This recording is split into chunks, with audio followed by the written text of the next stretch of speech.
YouTube, it's Kathy, and this is my weekly entertainment wrap-up for July 9th to 15th. This week I read 3 books, I watched 3 TV shows, and I listened to 1 book. First this week I finished The Hate U Give by Angie Thomas. I put a hold on this one at my library when it first came out, and it was finally my turn to read it. Our protagonist stars witness to the shooting of a black youth by a white cop, and the story is navigating not only the process of giving evidence, but also her experience living in her underfunded neighborhood while going to a private school where she has a secret, rich, white boyfriend. This book is heavily influenced by rap, as the author used to be a teen rapper, as well as the Black Lives Matter movement.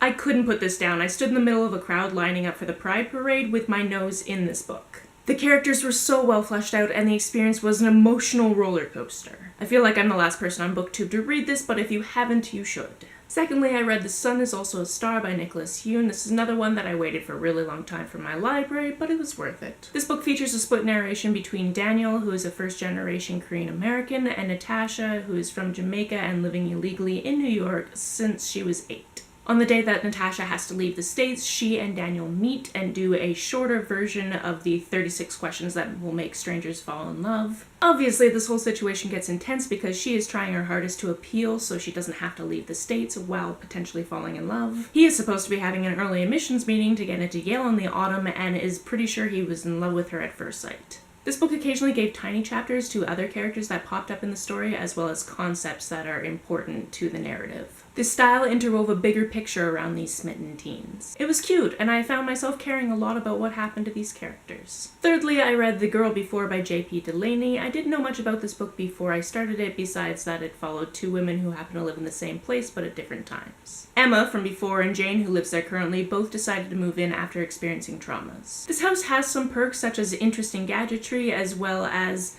a very low rental price because you're basically a beta user, but it has a list of cons about 200 items long. No children, no pets, no books, no coasters, a weird internet system that doesn't let you use Google. Essentially, you have to live in the exact way that the architect dictates, which makes this super creepy. Things get even creepier when you find out that Emma died in the house and that she and Jane both have love affairs with the architect. There was much more sex in this book than I was anticipating, but I appreciated the plot points because they always kept you guessing on how it was going to end. If you like thrillers, this is for you. This week in Downton Abbey, I nearly finished the 2nd season, and O'Brien is getting slightly more tolerable, but Thomas hasn't been a real human since the 1st episode. The whole business of existing to provide an heir to a title is so far removed from how I live my life that I am constantly baffled that people don't do things that make them happy, even though I understand it on an intellectual level. As always, the costumes are remarkable, and I'm told they get more beautiful once we hit the 1920s. My Tuesday gang is still plugging its way through the 1st season of Game of Thrones. I haven't seen it since about 2012, and I finished reading the 5th book in 2013, so obviously I don't remember all of the things. I know some major plot points, but I know that things were changed for later seasons of the show.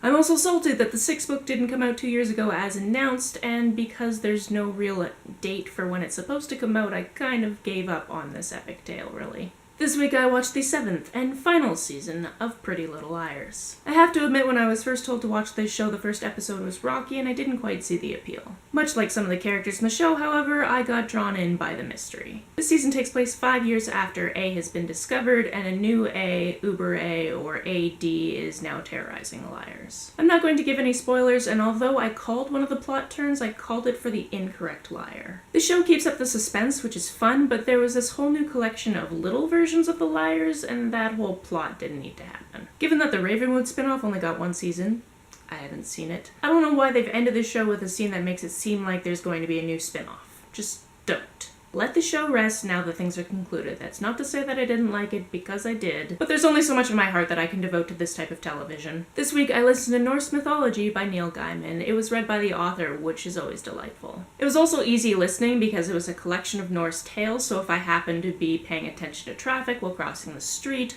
or answering the question at a bus stop of somebody who doesn't understand that headphones means I'm busy, I could still pick up the thread. Shout out to the reason why there is bad poetry in the world, because that myth made me laugh out loud the hardest. Also, as this collection was written by Gaiman, there is an English tone to it, especially in the dialogue, which is fun to pick out. That's it for this week. What's your favorite myth? Let me know about it down in the comments below. On the way down in the comments, if you hit that subscribe button, that would be very nice of you. You can like and share this as you see fit, and I will see you next time.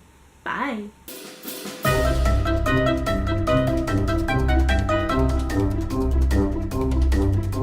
After after experiencing traumas. Traumas? Traumas? Traumas. Traumas. Llamas.